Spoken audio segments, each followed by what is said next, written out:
அனைவருக்கும் வணக்கம். ஒரு அன்பர் இந்த கேள்வியை கேட்டிருக்காரு. ஜோதிடம் என்பது உண்மையா பொய்யா, அதை பற்றி கொஞ்சம் தெளிவுபடுத்துங்க அப்படின்னு கேட்டிருக்காரு.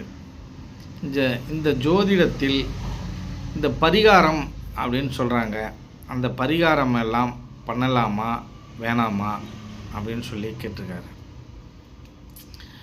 இப்போ ஜோதிடம் என்பது உண்மையா பொய்யா அப்படின்னு பார்த்தீங்கன்னா, இந்த சித்தர்கள் இருக்காங்க இல்லையா, இந்த சித்தர்களை நாம் சரியானவர்கள் என்றோ சரியில்லாதவர்கள் என்றோ எப்படி எடுத்துக்க முடியும் அப்படின்னு கேட்டிங்கன்னா, அவர்கள் சரியானவர்கள் என்றே நாம் எடுத்துக்கொள்ள வேண்டும்.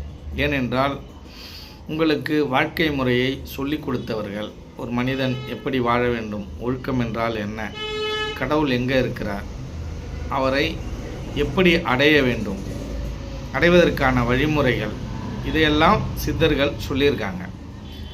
அப்போ இந்த ஜோதிடத்தையும் அவர்கள்தான் சொல்லியிருக்கிறார்கள். இந்த ஜோதிடம் என்பது என்ன அப்படின்னு கேட்டிங்கன்னா, உங்கள் வாழ்க்கை முறையை முன்கூட்டியே உங்களுடைய நல்லது கெட்டது எல்லாம் முன்கூட்டியே தெரிந்து கொண்டு அதற்கு தகுந்தாற்போல் தன்னை சீர்படுத்தி கொண்டும் அதுக்கு தகுந்தாற்போல் உங்களை மாற்றிக்கொண்டும் வாழும் ஒரு முறைக்காக தான் இந்த ஜோதிடம் என்ற ஒரு மிகப்பெரிய விஷயம் அமைக்கப்பட்டிருக்கு.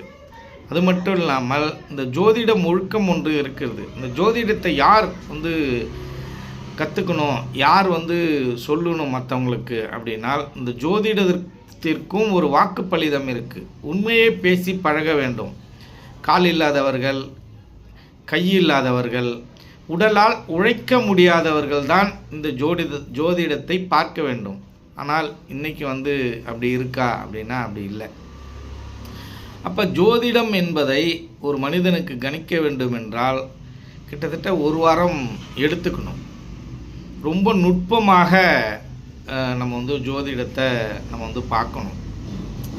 ஒன்றுத்துக்கும் புடம் அப்படின்னு ஒன்று இருக்குது. சூரிய புடம், சந்திர புடம் அப்படின்னு இருக்குது. ஒவ்வொன்றுத்துக்கும் அதை மாதிரி பார்த்து இவர் என்ன சொல்லியிருக்காரு, அவர் என்ன சொல்லியிருக்காரு, இந்த சித்தர் சொன்னதை இந்த சித்தர் என்ன மறுத்திருக்காது, அதில் என்ன சூட்சமம் இருக்குது, அதெல்லாம் நுட்பமாக போய் பார்க்கணும். அப்படி பார்ப்பது தான் ஜோதிடம். எப்படி இருந்தாலும் நீங்கள் ஜோதிடத்தை மாற்ற வேண்டும் என்றால் நீங்கள் ஏழைகளுக்கும் இந்த மனிதர்களுக்கும் உதவி செய்ய வேண்டும்.